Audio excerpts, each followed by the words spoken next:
Sábado sagrado. Amanhã. Uma noite passou sobre o túmulo, onde jaz enterrado o corpo do homem-deus. A morte triunfa naquela caverna silenciosa, e mantém o prisioneiro aquele que dá vida a todas as criaturas, mas o seu triunfo em breve estará no fim. Os soldados podem assistir, da melhor forma que irão, sobre aquela sepultura, não podem manter Jesus prisioneiro, assim que chegar o momento fixado para a sua ressurreição. Os anjos sagrados estão lá, adorando profundamente o corpo sem vida dele, cujo sangue é para conciliar todas as coisas, tanto na terra, como no céu. Colossenses 1:20. Este corpo, no entanto, por um breve intervalo, separado da alma, ainda está unido à pessoa do Filho de Deus. Assim, da mesma forma, a alma, durante a sua separação do corpo, não perdeu, por um instante, a sua união com a palavra. A divindade permanece também unida com o sangue que se encontra polvilhado no Calvário, e que, no momento da ressurreição do homem-deus, é entrar mais uma vez nas suas veias sagradas. Vamos também regressar ao sepulcro e adorar o corpo do nosso Jesus enterrado. Agora, e finalmente, entendemos o que o pecado fez. Pelo pecado, a morte entrou no mundo, e passou sobre todos os homens. Romanos 5:12. Embora Jesus não conheça nenhum pecado, 2 Coríntios 5:21, mas permitiu que a morte tivesse domínio sobre ele, para que ele pudesse torná-lo menos amargo para nós, e, pela sua ressurreição, restaurar-nos àquela vida eterna, da qual tínhamos sido privados pelo pecado. Como devemos apreciar esta morte do nosso Jesus? Ao tornar-se encarnado, tornou-se um servo. Filipenses 2:7. A sua morte foi uma humilhação ainda mais profunda. A visão deste túmulo, em que o seu corpo jaz sem vida e frio, ensina-nos algo muito mais importante do que o poder da morte. Revela-nos o imenso e incompreensível amor de Deus pelo homem. Ele sabia que estávamos a ganhar com as suas humilhações. Quanto maiores as suas humilhações, maior a nossa exaltação. Este era o seu princípio, e isso levou ao que parece ser um excesso. Vamos, então, amar este sepulcro sagrado, que é dar-nos vida. Agradecemos-lhe por ter morrido por nós na cruz. Vamos agradecer-lhe, mas com muito sentimento, por se ter humilhado, pelo nosso bem, até ao túmulo. E agora, visitemos a Santa Madre, que passou a noite em Jerusalém, passando por cima, em memória mais triste, das cenas que testemunhou. Seu Jesus tem sido vítima de todos os possíveis insultos e crueldades. Foi crucificado, o seu precioso sangue fluiu em torrentes daquelas 5 feridas, ele está morto, e agora jaz enterrado no túmulo, como se fosse apenas um mero homem, sim o mais abjeto dos homens. Quantas lágrimas caíram, durante estas longas horas, dos olhos da filha de Davi e ainda assim, o seu filho não voltou para ela. Perto dela está Madalena, de coração partido pelos acontecimentos de ontem. Ela não tem palavras para dizer a sua dor, pois Jesus se foi, e, como ela pensa, para sempre. As outras mulheres, menos amadas por Jesus do que Madalena, ainda assim, lhe são queridas, em torno da mãe desconsolada. Eles enfrentaram todos os insultos e perigos para permanecer no Calvário até que tudo tenha acabado, e pretendem regressar com Madalena, assim que o sábado terminar, para honrar o túmulo e o corpo de Jesus. João, o filho adotivo de Maria, e o amado discípulo de Jesus, é oprimido pela tristeza. Outros, também, dos apóstolos e discípulos visitam a casa de luto. Pedro, penitente e humilde, receia não comparecer perante a mãe da misericórdia. Entre os discípulos, estão José de Arimateia e Nicodemo. Podemos facilmente imaginar a conversa, é sobre os sofrimentos e a morte de Jesus, e sobre a ingratidão dos judeus. A Igreja, na 7ª responsabilidade do Tenebrai do dia a dia, representa estes homens como dizendo, eis, como daste onde id, e lá. Não é nenhum que leve a sério. A iniquidade fez o que lhe deu. Estava em silêncio como um cordeiro sob o seu tesouro, e não abriu a boca. Foi-lhe retirado da angústia e do julgamento, mas a sua memória será em paz. Assim, falem os homens, as mulheres estão a pensar na visita de amanhã ao sepulcro. A santidade de Jesus, a sua bondade, o seu poder, os seus sofrimentos, a sua morte, tudo é lembrado, exceto a sua ressurreição, que muitas vezes ouviram dizer que deve certamente e rapidamente acontecer. Só Maria vive na expectativa do seu triunfo. Nela foi verificada aquela expressão do Espírito Santo, onde, falando da mulher valente, diz, a sua lâmpada não apagará durante a noite. Provérbios 31:18, a sua coragem não falha, porque sabe que o sepulcro deve ceder aos seus mortos, e o seu Jesus voltará à vida.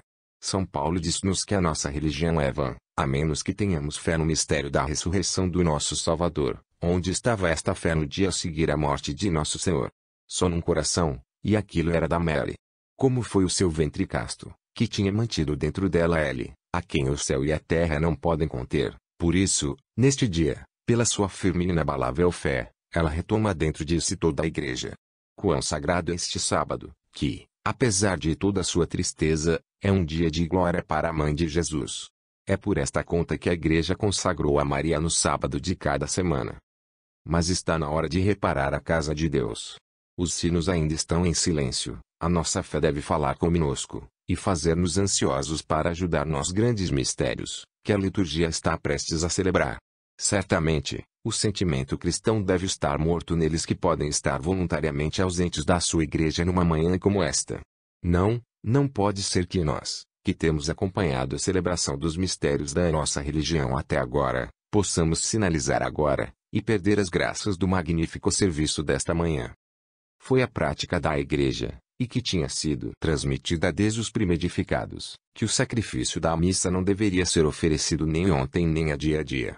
Ontem, o aniversário da morte de Jesus foi exclusivamente dedicado à lembrança do mistério do Calvário, e um medo sagrado impediu a igreja de renovar esse sacrifício sobre os seus altares. Pela mesma razão, absteve-se a dia, também, da sua celebração. O enterro de Cristo é uma sequela da sua paixão, e durante estas horas em que o seu corpo jazia sem vida no túmulo, era apropriado que o sacrifício, em que ele é oferecido como prião e Jesus ressuscitado, fosse suspenso. Mesmo a igreja grega, que nunca jejuou aos sábados da quaresma, segue a prática da igreja latina para este sábado, ela não só jejua, como até omite a celebração da missa da Presumpti Fiede. Tal, repito, foi a disciplina da igreja latina durante quase 1000 anos, mas por volta do século XI, uma mudança importante começou a ser introduzida no que diz respeito à celebração da missa no Sábado Santo.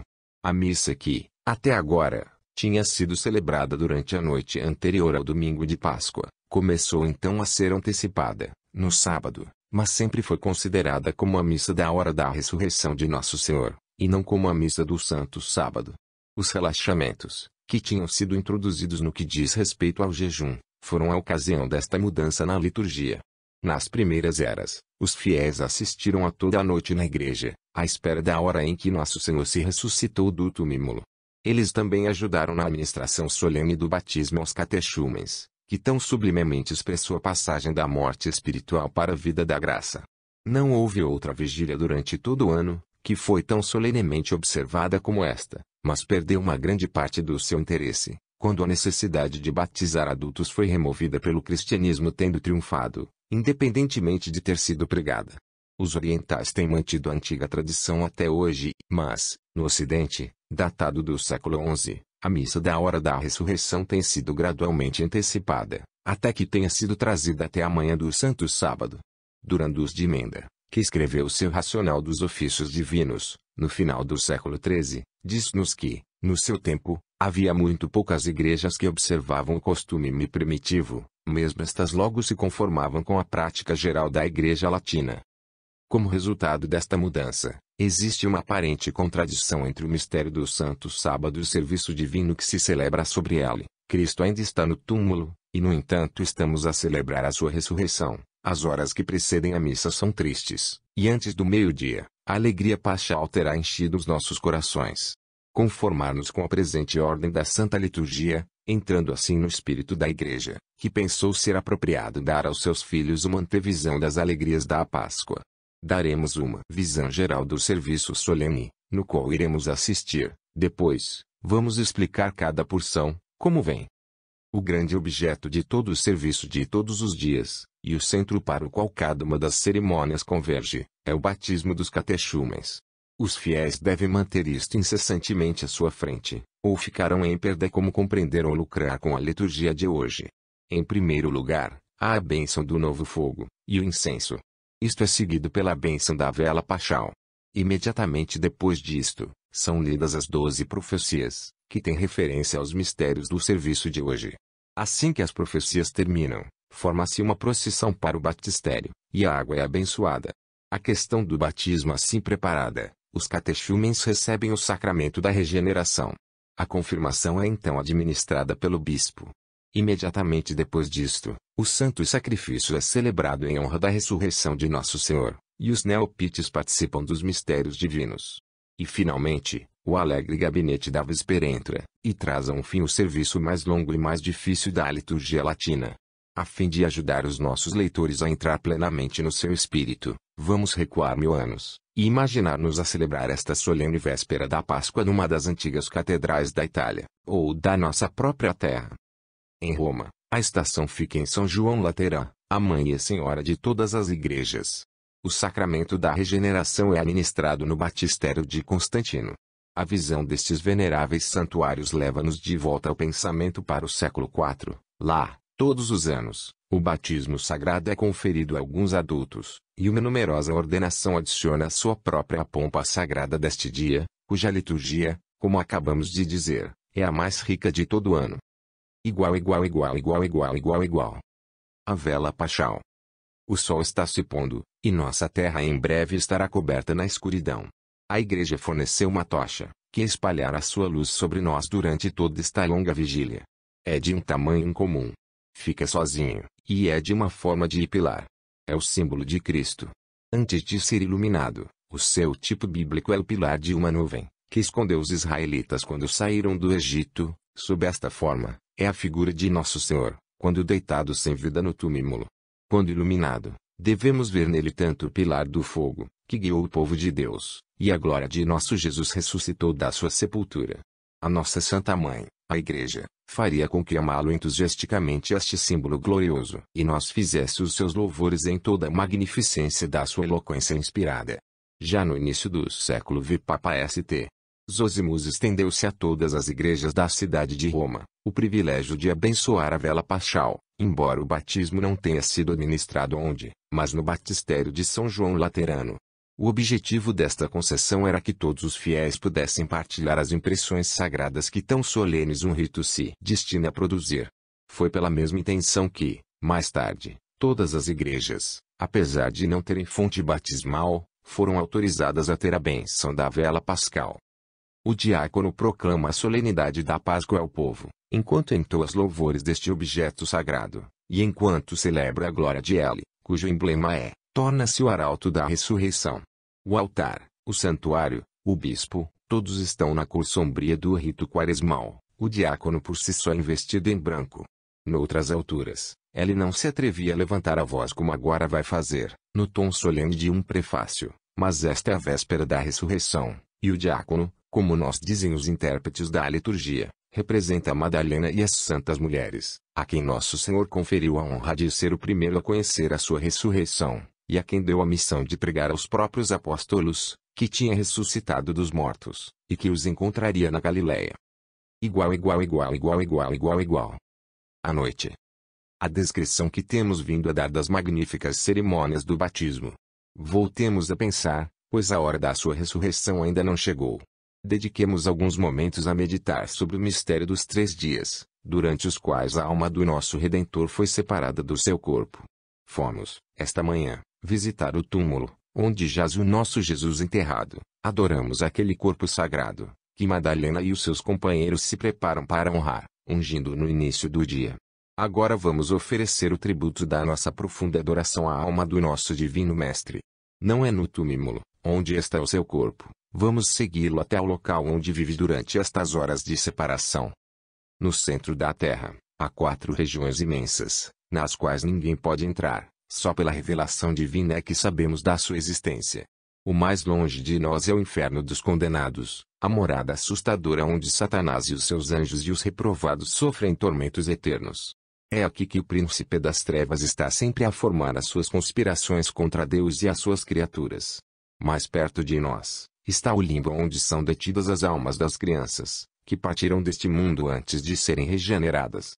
A opinião que mais favoreceu a Igreja é que estas almas não sofrem nenhum tormento, e que, embora nunca possam desfrutar da visão beatífica, ainda estão desfrutando de uma felicidade natural, e que é proporcional aos seus desejos.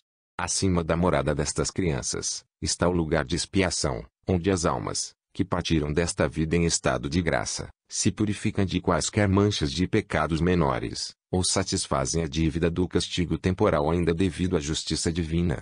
E por último, ainda mais perto de nós, está o limbo onde são mantidos dos céus santos que morreram sob a lei antiga.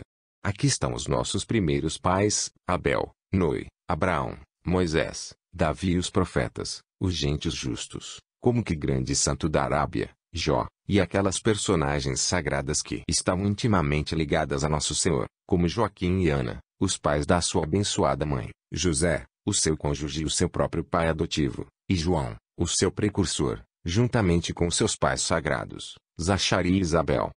Até que o portão do céu tenha sido aberto pelo sangue do Redentor, nenhum dos justos pode ascender lá. Como podem ter sido santos durante esta vida, devem descer ao limbo após a morte. Encontramo-nos com inúmeras passagens do Antigo Testamento, onde se fala do inferno, isto é, aquela parte das regiões no centro da terra, a que chamamos limbo, como sendo a morada dos mais sagrados dos servos de Deus. É apenas no Novo Testamento que se fala de que o céu é a morada dos homens. O limbo do justo não é um tormento, para além da expectativa e do cativeiro. As almas que habitam lá são confirmadas em graça, e estão certas de desfrutar, em algum período futuro, de uma felicidade infinita. Eles resignadamente suportar este longo banimento, que é uma consequência do pecado de Adão, e, como viram o tempo aproximar-se da sua libertação, a sua alegria estava para além de tudo o que podemos imaginar. O Filho de Deus submeteu-se a tudo, salvar o pecado, que a nossa natureza humana tem de sofrer ou sofrer. É pela sua ressurreição que ele vai triunfar. É só por sua ascensão que ele deve abrir as portas do céu. Daí, a sua alma, tendo sido separada do seu corpo pela morte, era a descer para as profundezas da terra, e tornar-se um companheiro com os santos exilados lá. Ele tinha dito de si mesmo: o Filho do Homem estará no coração da terra 3 dias e 3 noites. Mateus 12:40. O que deve ter sido a alegria destes incontáveis santos. Assim que o nosso Jesus respirava o seu último sobre a cruz, do que o limbo dos santos foi iluminado com esplendor celestial. A alma do Redentor, unida à divindade da palavra, desceu para lá, e mudou-a, de um lugar de banimento, para um paraíso. Assim cumpriu a promessa que tinha feito a bom ladrão: este dia tu comigo no paraíso. A Rapeor, há tanto tempo esperada por estes santos, chegou. Que língua poderia dizer a sua alegria, a sua admiração e o seu amor, como eles viram a alma de Jesus, que assim vem entre eles, para partilhar e fechar o seu exílio.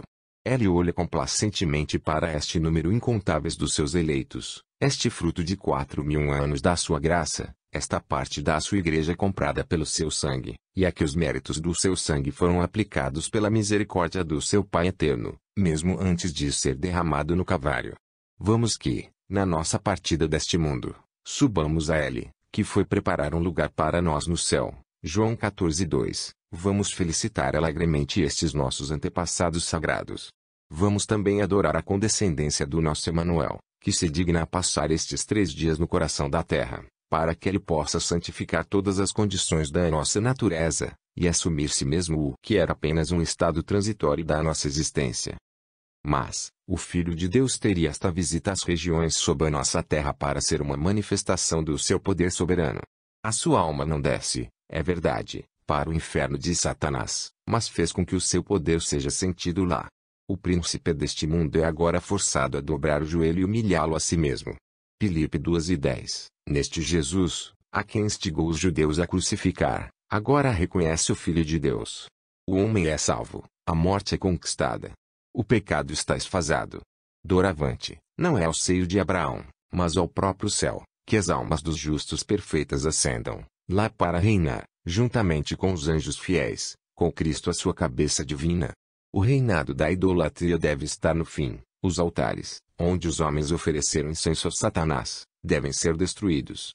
A casa do forte deve ser inscrita pelo seu adversário divino, e os seus bens devem ser espingardados. Mateus 12:29. A escrita à mão da nossa condenação é arrancada da serpente. Colossos 2:14. A cruz, que ele tinha tão exultantemente preparado para o Bastion, tem sido seu derrube, ou, como Santo Antônio expressa tão à força, o isco lançado para o Leviatã, que ele tomou, e, tomando-o, foi conquistado.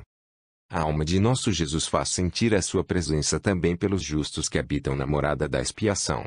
Alivia misericordiosamente os seus sofrimentos e encurta o seu purgatório. Muitos deles são entregues completamente, enumerados com os santos no limbo, onde passam os 40 dias, entre isto e a ascensão, na feliz expectativa de ascender ao céu com o seu libertador.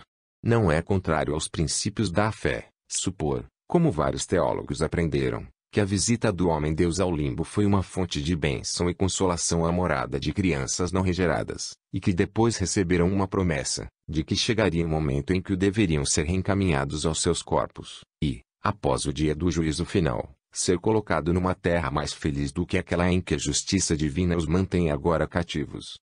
Adoramos-te, ó alma sagrada do nosso Redentor, por teres-te digno de passar estas horas com os teus santos, os nossos pais, no coração da terra. Exaltamos a tua bondade e amor mostrados a estes teus eleitos, a quem tu fizeste para ser teu próprio irmão. Agradecemos por isso humilhaste nosso inimigo, dá-nos graças para o conquistar. Mas agora, querido Jesus, é hora de te ergueres do teu túmulo, e reunir a tua alma ao teu corpo. Céu e terra aguardam a tua ressurreição. A igreja, teu cônjuge, já cantou aleluia da sua feliz expectativa. Levante-se, então, da tua sepultura, ó Jesus, a nossa vida. Triunfo sobre a morte, e reinar o nosso Rei para sempre. Igual. Este texto é retirado do ano litúrgico, da autoria de Dom Prosper Guaraníger.